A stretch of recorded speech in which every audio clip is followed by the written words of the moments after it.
Hello friends, আপনারা সবাই কেমন আছেন? আশা করি আপনারা সবাই ভালো আছেন। আমার চ্যানেল সুস্মিতাজ ফুড জাংশনে আপনাদের সবাইকে স্বাগত জানাই। আজ আমি আপনাদের সাথে শেয়ার করব আরও একটি নতুন রেসিপি, আর সেটি হলো সর্ষে বাটা দিয়ে খসলা শাকের ঝাল।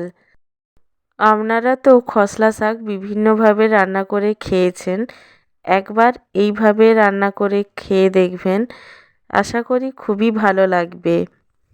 অল্প কিছু উপকরণ ব্যবহার করে এই রান্নাটি আমি আপনাদেরকে করে দেখাবো। এই রান্নাটি করার জন্য আমি উপকরণ হিসেবে নিয়েছি খসলা শাক, যেটা আমি কেটে ভালোভাবে ধুয়ে নিয়েছি। এছাড়াও আমি উপকরণ হিসেবে নিয়েছি স্বাদ অনুযায়ী নুন, হলুদ গুঁড়ো, 5 ফোড়ন, সর্ষে বাটা, 2টো শুকনো লঙ্কা এবং একটা তেজপাতা। এই রান্নাটি করার জন্য প্রথমে আমি ওভেনে কড়াই বসিয়ে দেব। কড়াইয়ের মধ্যে দিয়ে দেব সর্ষের তেল। সর্ষের তেল গরম হয়ে গেলে এর মধ্যে আমি দিয়ে দেব শুকনো লঙ্কা এবং তেজপাতা। শুকনো লঙ্কা তেজপাতা দেওয়ার কিছুক্ষণ পর আমি এর মধ্যে দিয়ে দেব 5 ফোড়ন।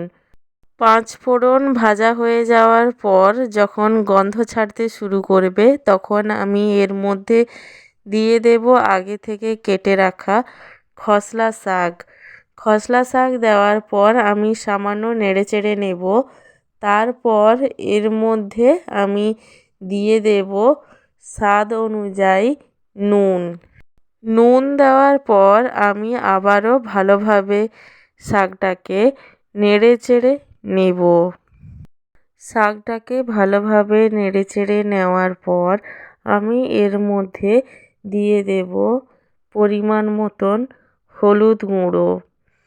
হলুদ গুঁড়ো দেওয়ার পর আমি আবারও শাকটাকে ভালোভাবে নেড়েচেড়ে নেব। এই সময় শাক থেকে যে পরিমাণ জল বের হবে, সেই জলেই শাকটা সিদ্ধ হবে। এতে আমি আর এক্সট্রা জল ব্যবহার করব না।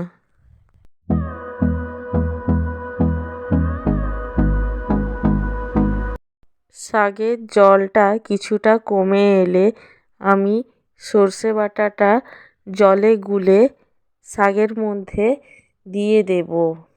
সর্ষে বাটা দেওয়ার পর আমি শাকটাকে আবারও ভালোভাবে নেড়েচেড়ে নেব। যতক্ষণ না শাকের জলটা কমে আসবে ততক্ষণ এইভাবে নাড়াচাড়া চালিয়ে যেতে হবে।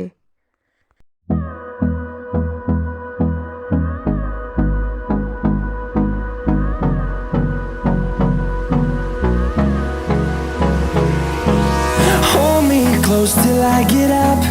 Time is barely on our side. শাকের জলটা শুকনো হয়ে গেলে আমি ওপর থেকে কাঁচা সর্ষের তেল ছড়িয়ে দেব। কাঁচা সর্ষের তেল ছড়িয়ে শাকটাকে সামান্য নেড়েচেড়ে নিলেই আমার কমপ্লিট হয়ে যাবে সর্ষে বাটা দিয়ে খসলা শাকের ঝাল। তারপর এটাকে আমি একটি পাত্রে নামিয়ে নেব এবং গরম গরম ভাতের সাথে পরিবেশন করব সর্ষে বাটা দিয়ে খসলা শাকের ঝাল। যদি এই রেসিপিটি আপনাদের ভালো লাগে তবে আমার চ্যানেলটিকে সাবস্ক্রাইব করে পাশে থাকবেন এবং লাইক, কমেন্ট, শেয়ার করতে একদমই ভুলবেন না।